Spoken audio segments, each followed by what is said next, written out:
Rene, what I see a lot is that companies struggle with the speed of change, the speed of innovation, trying to get their software development and all kinds of innovations on a level that is up to par with the current industry, the current situation in the world, right? There's a lot of companies who are able to execute, but there's also a lot of companies who just can't keep up with all these changes. And I think it's getting more and more important with the speed of change that is occurring right now. If you see, for example, all the stuff with AI that is coming our way, companies have a hard time changing. And I think this is not only a technology thing. I think it's also an organizational thing, a leadership thing, even maybe. I think it starts with leadership.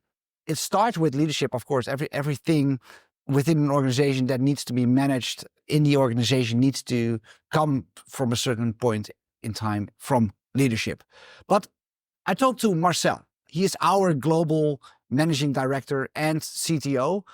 And he had a great talk that I saw on a conference of him around all these things on change, on the future of IT leadership. And he has some good ideas on how companies should actually start moving and start behaving to adopt all these change coming our way. So I think we should do a podcast episode on that.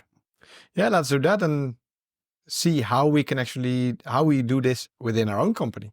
Yeah, let's do it. Okay, let's go. The Lead Podcast, a podcast for leaders in engineering, architecture, and development.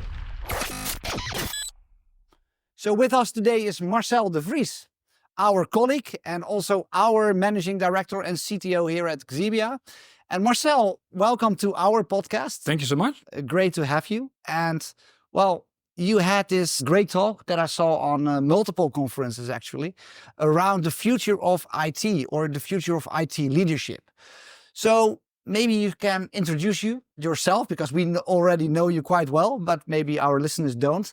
So please introduce yourself and maybe share your vision a little bit on how you see the future of IT leadership. Sure. Well, thank you so much for inviting me. And I'm more than happy, of course, to share some of the perspective that I shared on various conferences. My name is Marcel de Vries. I'm the Global Managing Director and CTO of the Microsoft service line within Xebia.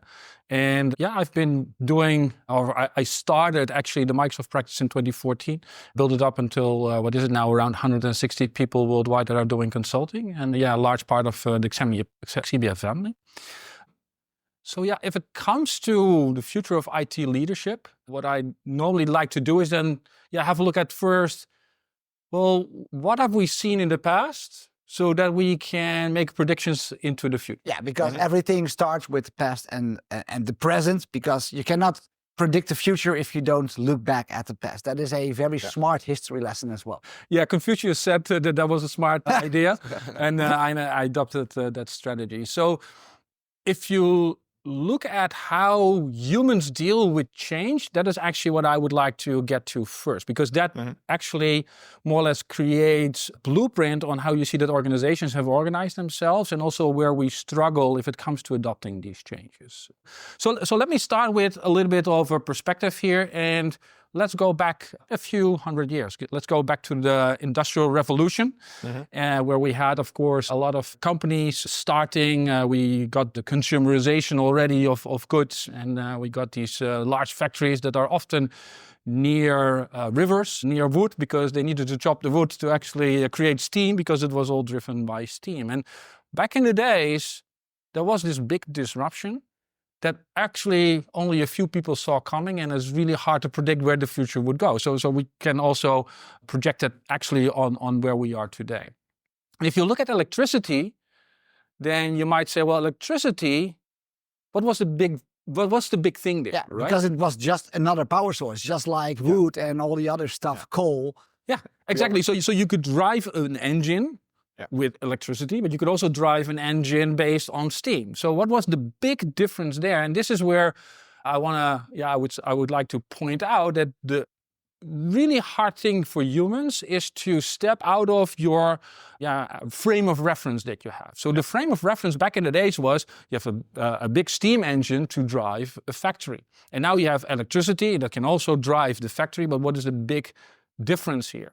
Well, perhaps you have an idea on what was the big difference between if you compare steam towards electricity. So my first thing to think about would be like, oh, would it be more powerful and those kind of things? But that was not really the case, right? It was not a bigger engine or a faster engine.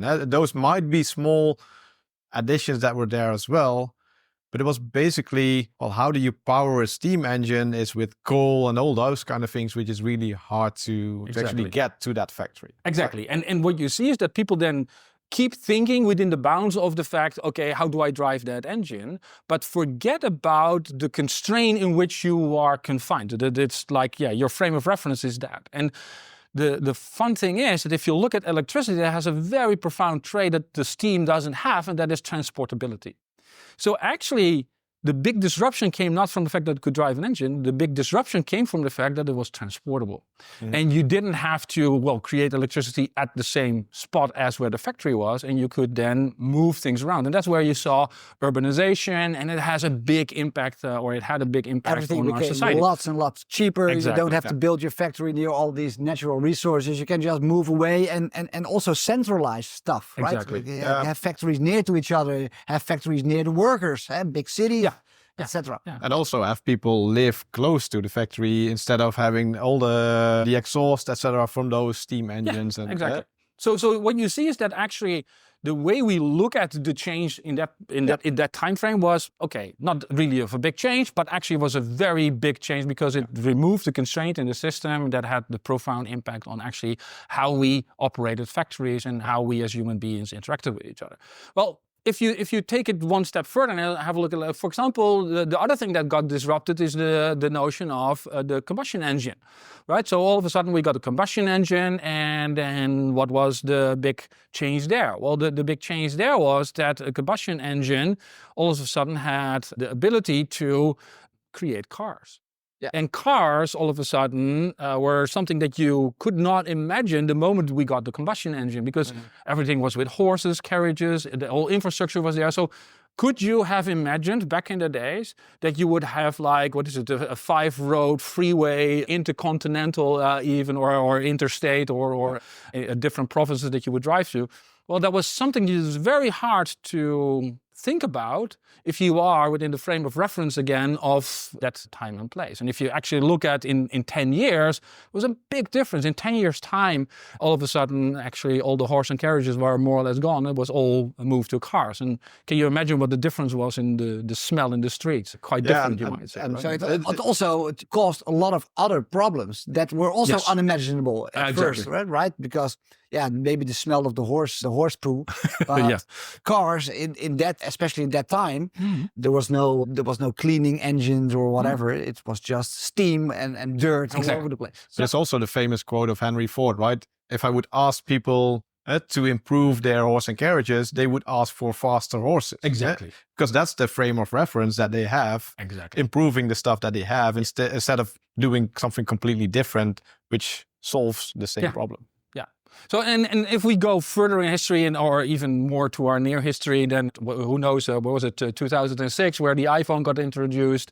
And then you might ask yourself, okay, what is the big difference here? I mean, it's just a freaking phone. I can just make a phone call.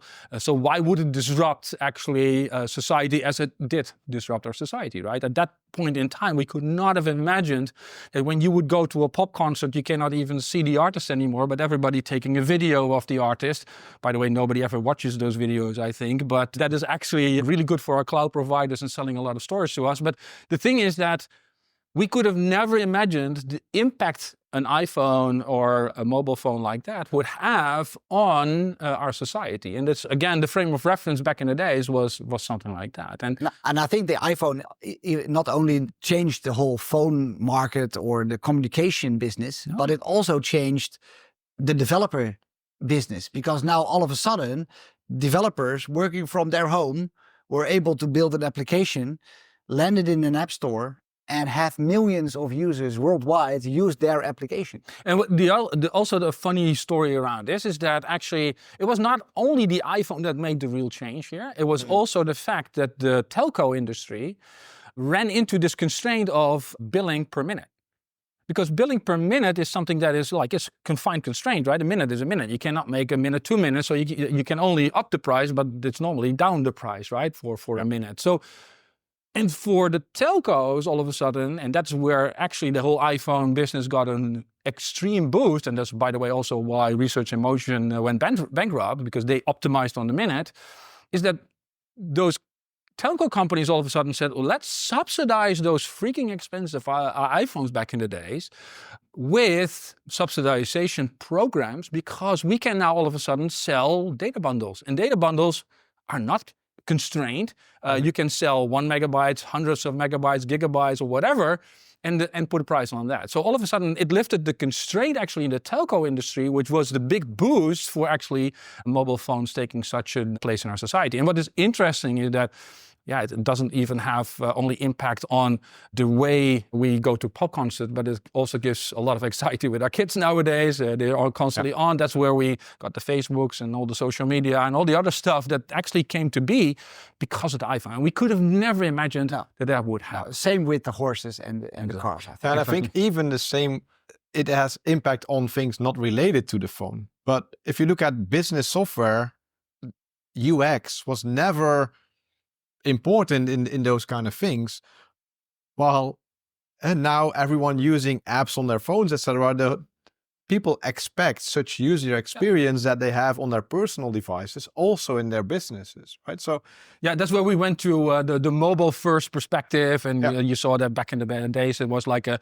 mobile first, cloud first strategy that the companies took as the way to approach these things.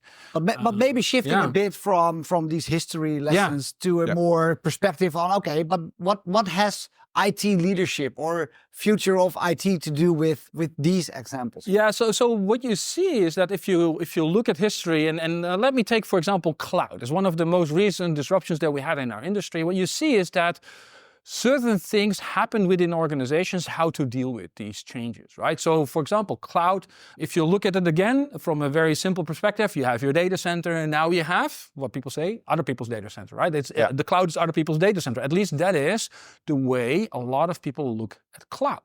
But again, here, the big constraint that has been lifted is actually the agility in having infrastructure when needed and only paying for the infrastructure when used.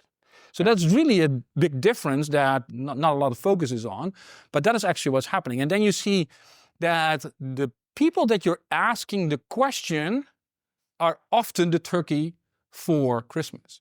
And this is where you then get, in an organization, the response like, well, why would this be different? It's just another data center. Why do I need to have a very expensive data center compared to my cheap infrastructure that I'm running myself? Yeah. And what I also find funny, then stuff starts to happen like, but we already have a cloud. We have our private cloud, which is basically the on-premises data center. Actually, that is when there's one of the other things that is happening is that people then put a label on something that is not it, right? So then we moved to the cloud, or the cloud was all of a sudden came to be, and then people started calling their own data center, but we have got private cloud. It had nothing to do with private cloud or with cloud, because it didn't have all these agility traits. Right? I think our industry is full of examples in that stuff, right? Yeah, and you see the same with and the same things that we had with DevOps, for example, that everybody wanted to move to DevOps, and then the organization made the decision, we are going to move to DevOps. And then what happens is we make these promises to our leadership. We're going to make the changes there, and then we find it really hard to make those changes, and then we start putting stickers on stuff. So now we have the notion of a DevOps engineer, which was never the whole notion or the whole idea behind DevOps. And tool vendors jump into that gap and start naming their products after the technology or the framework or the new trend. And then, things start to slide, and we are all back in our frame of reference. So back into the frame of reference that you know. So we put the sticker of our frame of reference on actually the new thing. And that is actually what you see as a trend, or what I see everywhere, is that these changes actually trigger the same aspects within organizations. One of the other things is always the governance, for example. You're not allowed to go to the cloud. So you get legal involved, you get enterprise architects involved, that you need to first get approval before you can use some of those new things. And organizations are often created in such a way that there's only a very select group of people often the people that are a little bit too old and overconfident, I would say, that then run the innovation projects within the companies. And you can ask yourself if that actually is a smart decision to make. Yeah, so the question I think that we all want to know about, and especially your vision on that question, is that happened in the past. It keeps happening over and over and over again with different examples on electricity, combustion engines, cloud, iPhones, DevOps, whatever. Yep. But why? Why are companies or people doing this? Well, actually, I think that the answer to that question is people in general, human beings. Because if you look at us as human beings, we are confronted with fears every day. And then you might just say, Marcel, I'm a very fearless person and I don't have any fears, but I can guarantee you have, like, on a daily basis, a couple of 100 moments that you actually act from a fear perspective, which is in your lizard brain, which is the way that you survive. And it's good that you have those reactions. It's good that you are in survival mode all the time. Yeah. But sometimes they sift through actually your perspective on changes that are not there to keep you alive right away, right? It's good that you're not jumping out of the window now because you know that you will die. That is a good part of the frame of reference, and that you know that you need to stay in your lane. But if it comes to new technology adoption, then often, and you're not aware of that, are also triggered by some of those similar fears. The fear of feeling embarrassed, for example, that you have an embarrassment that you don't know the new technology. So you start bluffing your way out of those things. Or keep avoiding it. Keep avoiding it. Because if you don't do any change, then the fear of being embarrassed is less, right? Because if I don't do anything special, what's the chance that I will trip over or fall? Exactly. It's very low. But if I do all these new fancy technologies that nobody tried before, the chance of failing is bigger. Exactly. And that has to do with, I'm not sure if you're familiar with the Maslow pyramid, but if you look at the Maslow pyramid, and there's a way that, well, Mr. Maslow thought of, okay, what are the levels that you have in life if it comes to, well, you need to have life support, you need to be alive, you need to have food, and on top of that, you need to have shelter, and then you need to have a job or some way to provide for your family. And then eventually the top of the pyramid is more like, okay, I would like to find fulfillment in my life and those kind of things. And then based on where you are in that pyramid, you will respond more from a fear perspective, I'm going to lose my job. Or if you're in the top of the pyramid, it's more like, oh, I have the fear of feeling embarrassed or feeling stupid or those kind of things. And that is then triggering your behavior, but it's been triggered unconscious. And that is something that comes, and Carol Dweck wrote a whole nice book around that, about the mindset that we get programmed in during aging, you might say. Yeah. And that also comes from our educational systems and those. So elaborate a bit more. I know the book, I've read it. I think that we even talked about it a few times, or we hinted on it in a number of episodes, but maybe quickly for the people that are listening for the first time or don't know the book, what is growth and fixed mindset? Yeah. So if you look at a fixed mindset, that is actually where 70% of the people are in general. And it has to do with the fact that we have been educated to be rewarded based on outcomes. And we see that also in organizations like KPIs. You need to get you need to make your numbers, or you need to get to certain goals. And that's what's being rewarded. And it's also rewarded in our school systems. Yeah. We're not rewarded on effort. We always rewarded on the outcome. Certain grades that you get on doing your test and having everything correct. Yeah. Okay, you get an A. And so what Carol Dweck more or less found out is that if you incentivized only based on these outcomes, then you get certain behaviors. But if you would do the opposite and only would incentivize on actually the effort that you put in things, then you get complete different outcomes if it comes to the behavior of the people. And to give you an example is, if you would give somebody a task to do something, then people that have a growth mindset have a tendency to say, oh yeah, bring it on. I want to learn. I want to adopt this because I get incentivized based on the fact that I take an effort in certain things. And they are usually also not afraid to fail. They're not afraid to fail. They are trying. Their result and their reward is doing the effort. Exactly. And actually, learning more of these things. And if you have been in the other camp, like the fixed mindset is more like, why would I do this? I can fail. I cannot accomplish the goal. I can look stupid and all these other things that are going on in your mind. And that has the tendency that if I ask you to do something with effort, you have a tendency to say, well, I'd rather not. Instead of, I rather would. And the same is if, for example, somebody accomplishes something in your organization, he gets a reward for something. Well, if you get a reward for something, then the growth mindset people, they will look at it as like, wow, that is amazing. What can I learn from that person to also accomplish such a goal?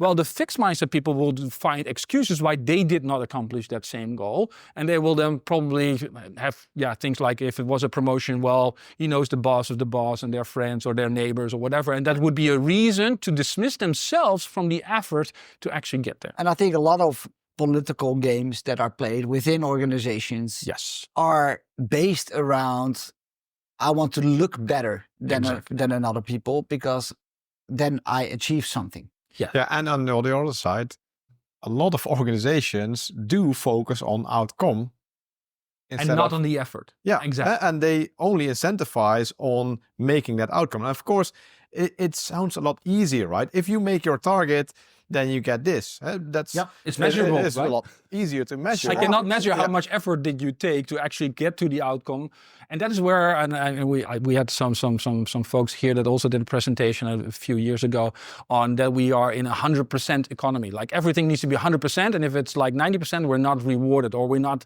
even celebrating that we accomplished 90% of our goals, right? And that is actually the culture that we are growing up in, and that's our educational system. That is actually how our whole society works today, and that doesn't help us in adopting or embracing these changes, because those changes are then more, if you are more from the fixed perspective, it's like not like, oh, let's see what I can do with this new great technology or this great new stuff, but you look at it from like a fear, how it will disrupt me, how will I get out of a job, and all these other things that make you worry, and worry is often not the wise decision making. I can totally imagine if you are the leader of an organization or some kind of sub-manager within the organization and you have a goal to achieve a certain revenue target or a number of people that you have to hire or a number of products that you have to sell. And then all of a sudden this new technology comes around the corner. You think, well, I can do it with the old technology and then I will achieve my results. Or I need to invest and innovate and spend extra time and hours and have the possibility of failure into this new technology. Well, everything still works. Let's go for the old stuff. Yeah, and what you also see is that the fixedness of the mind is also growing by age. So what you see is that the people that are older have a harder time to make change.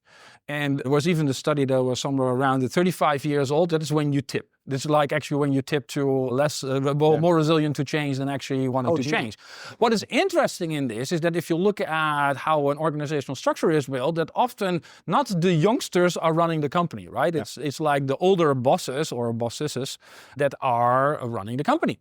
And then you have middle management that is like in the middle age, and the older people are really the people that are running the company. And then the youngsters are actually doing a lot of the labor and a lot of the work.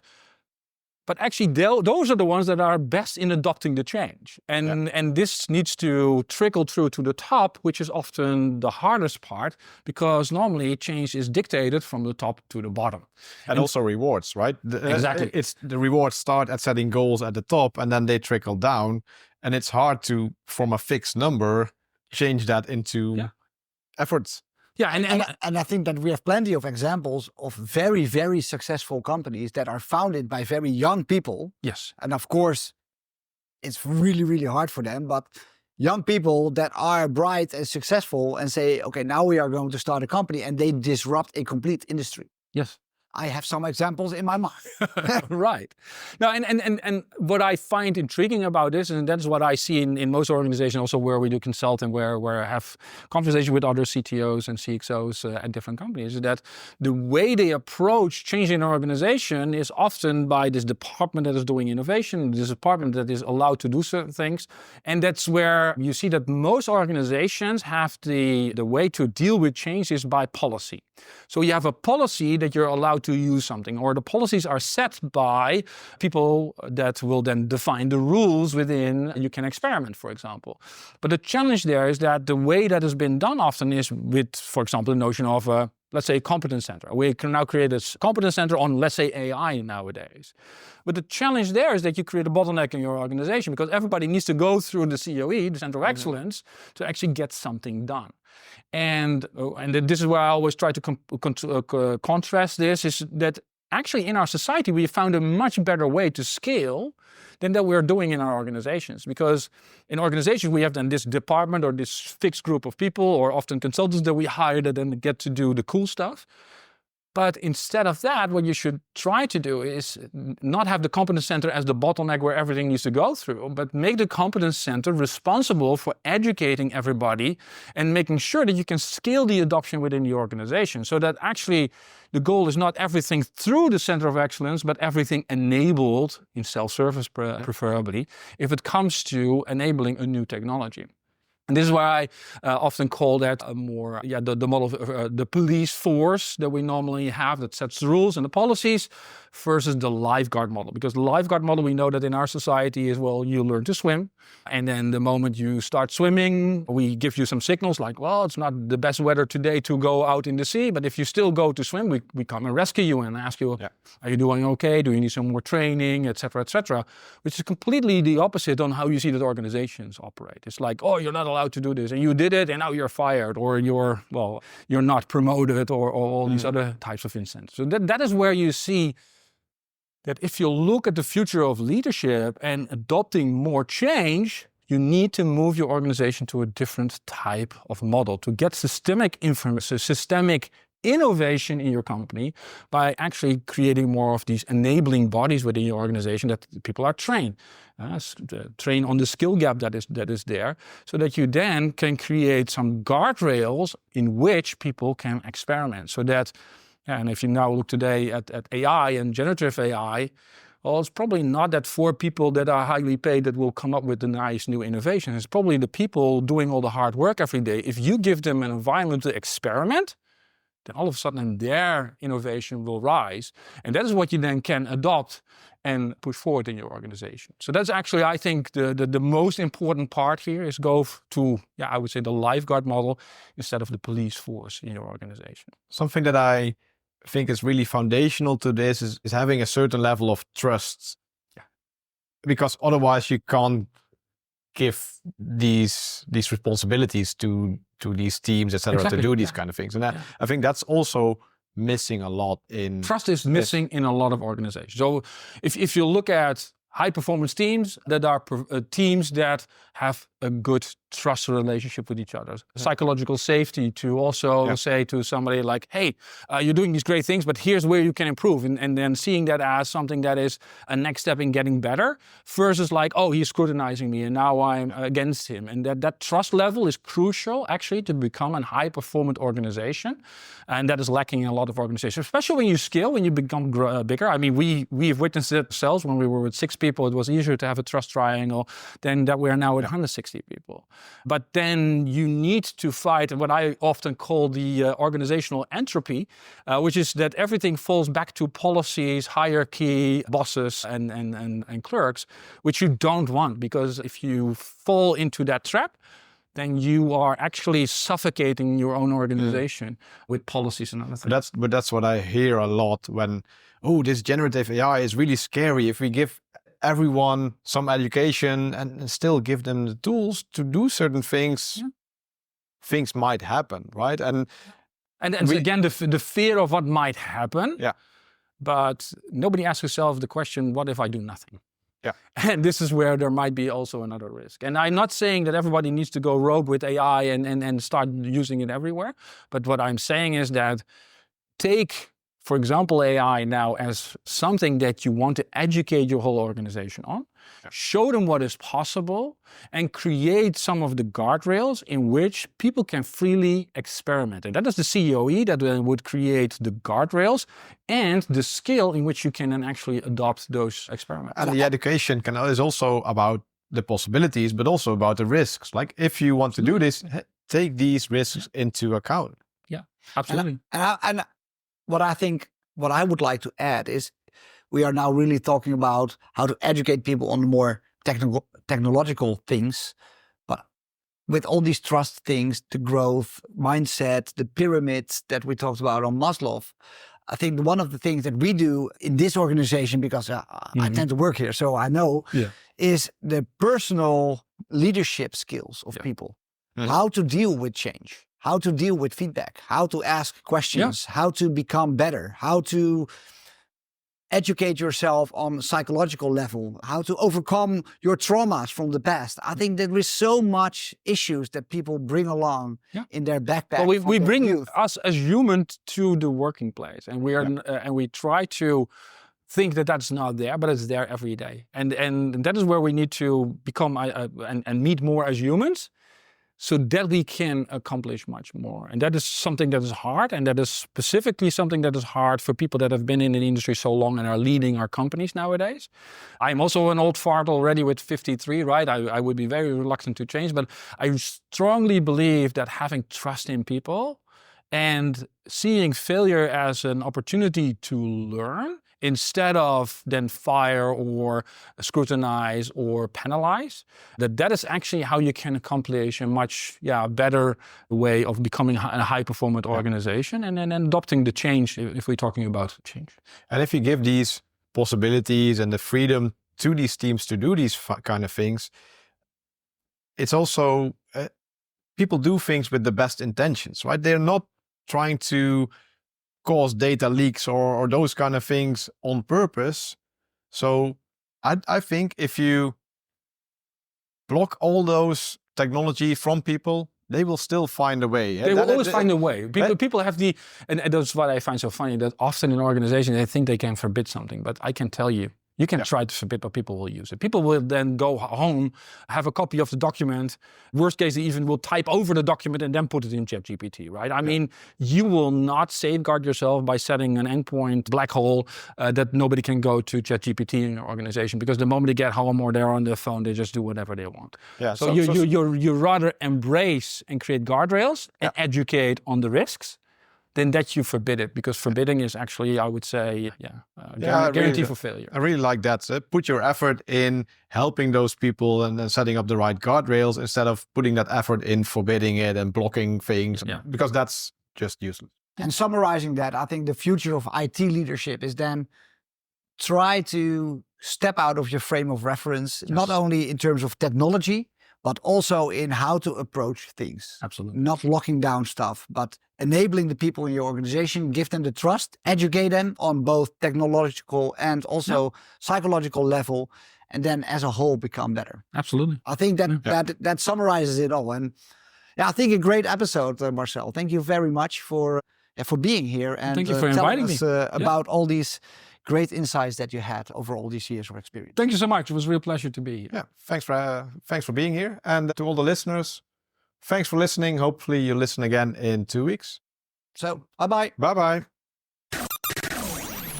The Lead Podcast, a podcast for leaders in engineering, architecture, and development.